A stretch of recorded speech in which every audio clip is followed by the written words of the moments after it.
Hello friends, kitchen queen रेसिपीजमध्ये तुमचं स्वागत आहे। आज आपण तिळाची चक्की कशी बनवायची ते पाहणार आहोत। यासाठी इथे 1 वाटी तीळ घेतलेले आहेत, त्याच वाटीच्या मापाने 1 वाटी गूळ घेतलेला आहे। आपल्याला त्यामध्ये साधारणतः अर्धी वाटी भाजलेले शेंगदाणे घालायचे आहेत। भाजलेल्या शेंगदाण्याच्या साली काढून त्याच्या डाळी करून घेतलेल्या आहेत।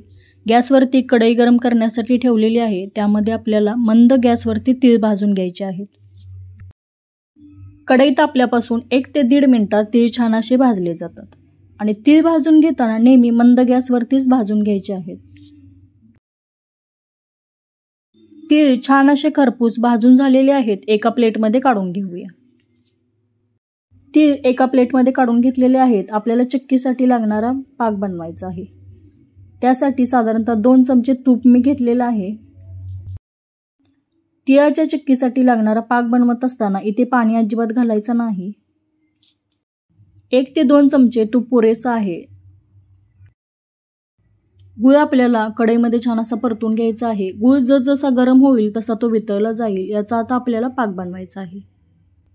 गॅसची फ्लेम आपल्याला इथे लोच ठेवायची आहे। लो फ्लेमवरती आपल्याला गुळाचा पाक बनवायचा आहे। गूळ छान असा वितळलेला आहे। गूळ वितळलेला आहे, परंतु अजून गुळाचा पाक झालेला नाही। आणखी थोडा वेळ आपण परतून घेऊया। गूळ वितळल्यानंतर सर्व बाजूंनी गुळाला फेस आल्यासारखा झाला की आपल्याला इथं गॅस बंद करायचा आहे। तुम्ही ते पाहू शकता, छान असे सर्व बाजूंनी बुडबुडे आलेले आहेत। आणखी थोडा वेळ आपल्याला थांबायचं आहे। साधारणतः 1 ते 1.5 मिनिटात आपला पाक छान असा बनेल।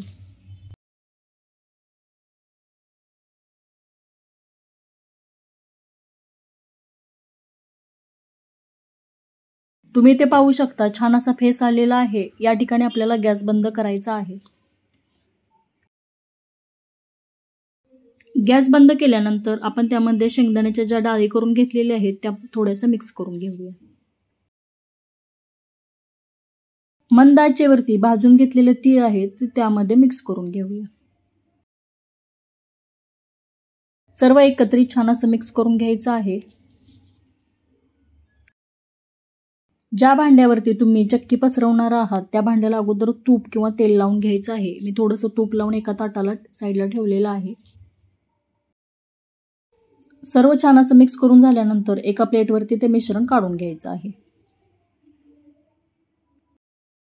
मिश्रण छान असं गरम आहे तोपर्यंत पसरवून घ्यायचं आहे। प्लेटवरती मिश्रण पसरवून घेऊन मी लाटण्याच्या साहाय्याने सर्व एकसारखं करून घेतलेले आहेत। गरम आहे तोपर्यंतच त्याच्या वड्या पाडून घेतलेल्या आहेत। थंड झाल्यानंतर त्याच्या वड्या पाडता येत नाहीत। तुम्ही इथे पाहू शकता, खूप छान अशा वड्या पडलेल्या आहेत। अशा पद्धतीने तिळाची चक्की बनवली तर एकदम खुसखुशीत आणि मऊसूत होते। तुम्ही इथे पाहू शकता, खूप छान अशी तिळाची चक्की झालेली आहे। अशा पद्धतीने तिळाची वडी एकदम मऊसूत आणि खुसखुशीत होते। तुम्ही नक्की करून बघा। व्हिडिओ आवडला असेल तर नक्की लाईक करा। असेच नवनवीन व्हिडिओ पाहण्यासाठी किचन क्वीन रेसिपीज या चॅनलला नक्की सबस्क्राईब करा। व्हिडिओ पाहिल्याबद्दल धन्यवाद।